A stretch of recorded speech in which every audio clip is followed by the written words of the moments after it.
also known as Red Pheasant Cree Nation. I'm a long way from home today, but I'm excited to welcome you to the public open house for Webequie Supply Road. I am an Indigenous Engagement Specialist with Atkins Royalis, and my given name is Arlise Lafreniere-Wetney. Before we begin, we would like to acknowledge that we are gathered on the traditional lands of the Anishinaabe, which includes the Ojibwe of Fort William First Nation, signatory to the Robinson-Superior Treaty of 1850. We also want to acknowledge the spirits of the land, the water, the elements, the animals, and all the other tribes that have contributed to the growth of today's society for thousands of years. Today's public information session is an opportunity for us to share information about our project, which is uniquely led by Webequie First Nation, which also ensures that development aligns with their values, their traditions, needs, also bringing a wealth of knowledge and a deep connection to the land, which is crucial for the success and sustainability of this project. I also want to acknowledge those that are tuning in on the live stream. Hello, welcome. If you have any questions, comments, or concerns throughout the live stream, please visit our website, supplyroad.ca, and you can submit those questions, concerns, and comments on there. Now, let's dive into the details of this project. I'd like to bring up Don Parkinson, consultation lead for the project, to provide an overview of the process involved in identifying and evaluating project effects. Don?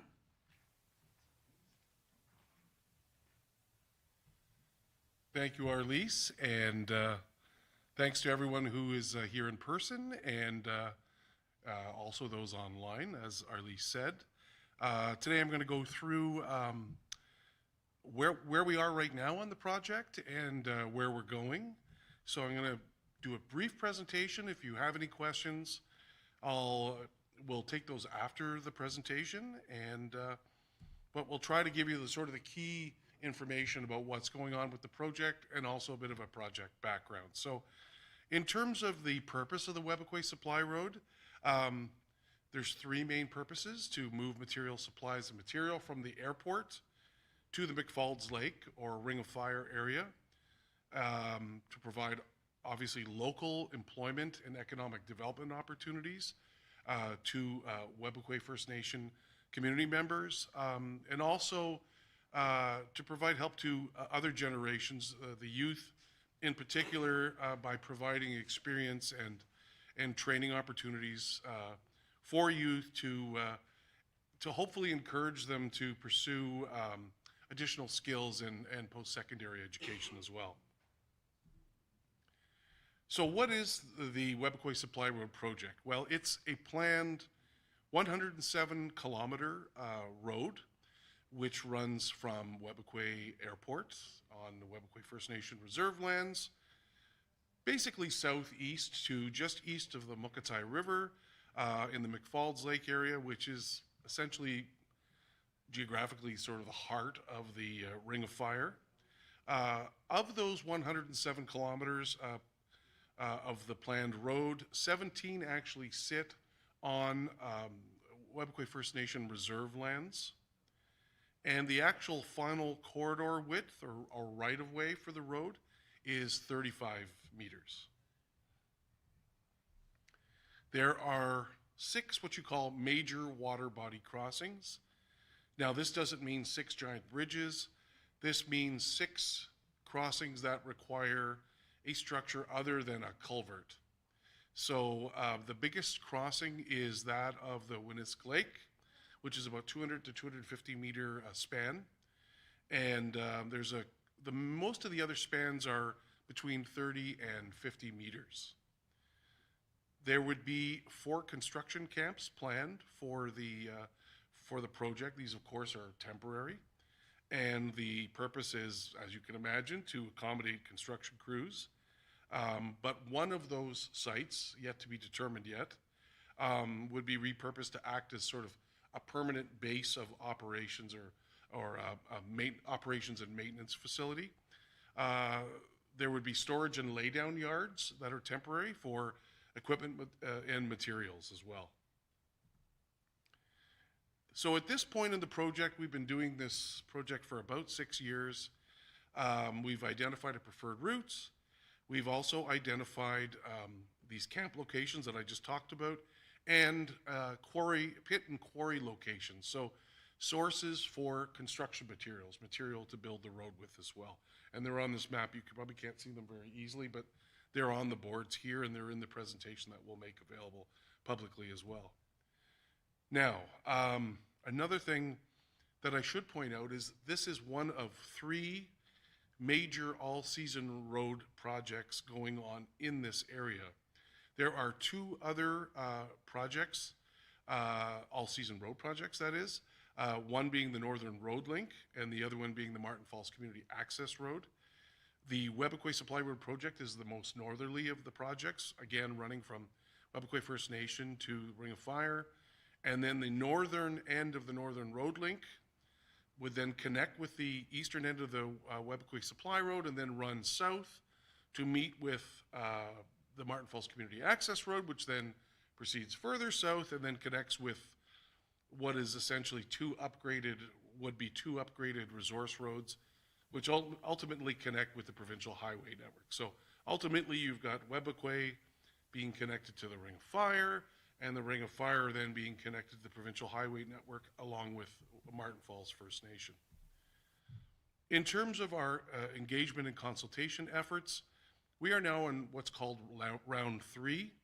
Round 1 started in 2022, round 2 in 2023, round 3, surprisingly enough, was 2024, follow the pattern. And we used a number of different engagement and consultation activities, including a website which has a huge amount of information, variety of videos and podcasts and other official documents and other project information. We have sent out notices. We have had in-person meetings and virtual meetings. We have done radio shows on the Wawate Radio Network, a regional radio network, and live streams or internet shows as well. So in terms of what we've heard so far, we've had probably, through the official process of getting feedback on the project, we've probably had well over 1,000 comments on the project itself. And we've been able to look at these, analyze these comments, and group them into different themes. And some of the themes which might be interesting are road ownership and policing. So what happens after the road is built? Who would administer the road? Who would own the road? Who would police the road? Possible effects from this project being in the context of other projects from the past and prospective projects that are what you call reasonably foreseeable in the future. Job opportunities, we've gotten a lot of comments on job opportunities. We get comments on potential impacts on downriver water quality. Climate change is a huge area for comments, a lot of concerns about rising water levels, changing weather patterns, extreme weather events, potential impacts on infrastructure. So we get a lot of comments on that. Selling construction materials, gravel and rock to build the road. So for example, if the aggregates sit on Webequie First Nation lands, Webequie potentially selling that material for the project. Treaty rights, worries about increasing the flow of drugs and alcohol into the community by increasing access to the community as well. So where are we now in the environmental assessment? Well, here's the impact assessment in a nutshell.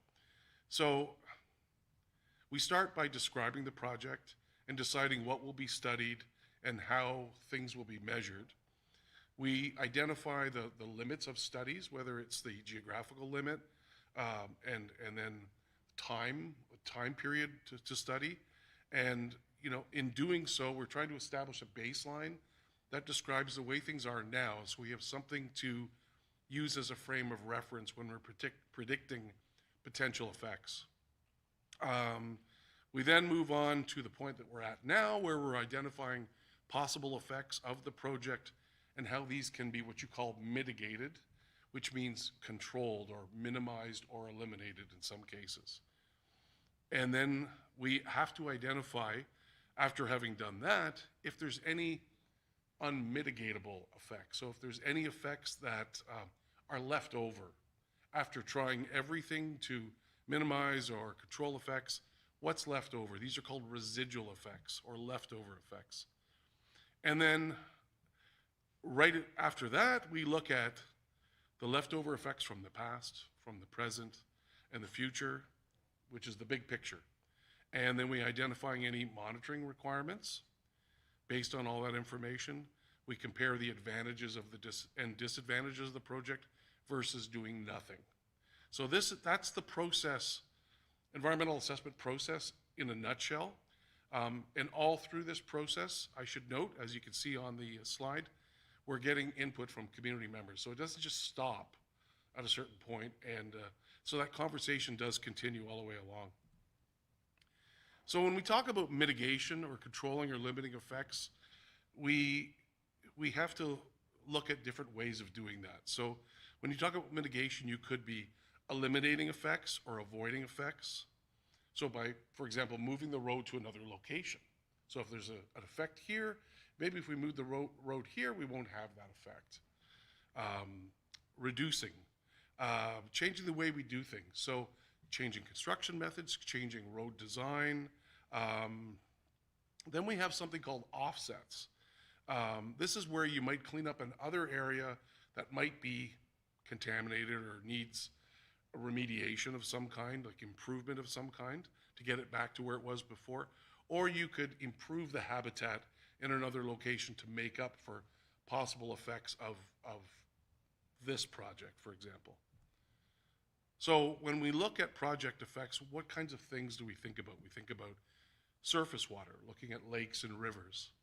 We look at the land, soils and terrain, groundwater or spring water, the air quality, fish and fish habitat, where the fish, when I talk about fish habitat, where the fish live, plants and wetlands, wildlife and terrestrial habitat, and then species at risk.